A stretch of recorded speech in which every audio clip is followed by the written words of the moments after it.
ఈశాన్య రాష్ట్రం సిక్కింలో భారీ వర్షాలు బీభత్సం సృష్టించాయి. ఉత్తర సిక్కింను వరదలు ముంచెత్తాయి. కొండ చర్యలు విరిగిపడడంతో కీలక రహదారులను అధికారులు మూసివేశారు. ఈ కారణంగా 1000 మందికి పైగా పర్యాటకులు అక్కడ చిక్కుకుపోయారు. మున్షితాంగ్ ప్రాంతంలోని లాచన్ చుంగ్తాంగ్ రోడ్డు అలాగే లెమా బాబు ప్రాంతాల్లో ఎడతెరిపి లేకుండా వర్షాలు కురుస్తున్నాయి. దీంతో చెట్లు, విద్యుత్ స్తంభాలు నేలకూలాయి. కొండ చర్యలు విరిగిపడి గ్యాంగ్టాక్ నుంచి చుంగ్తాంగ్ వరకు సుమారు 100 కిలోమీటర్ల మేర రోడ్లు దెబ్బతిన్నాయి. ప్రతికూల వాతావరణ పరిస్థితులతో చుంగ్తాంగ్ రాకపోకలు నిలిచిపోయాయి. దీంతో దాదాపు 1000 మంది పర్యాటకులు అక్కడ చిక్కుపోయినట్టు అధికారులు తెలిపారు. వారిని సురక్షిత ప్రాంతాలకు తరలించారు.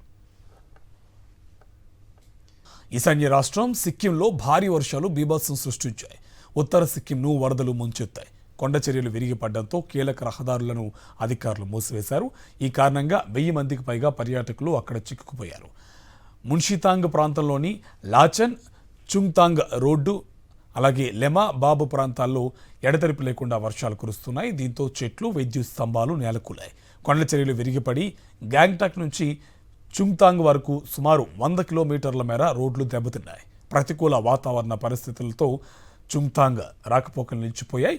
దీంతో దాదాపు 1000 మంది పర్యాటకులు అక్కడ చిక్కుపోయినట్టు అధికారులు తెలిపారు. వారిని సురక్షిత ప్రాంతాలకు తరలించారు.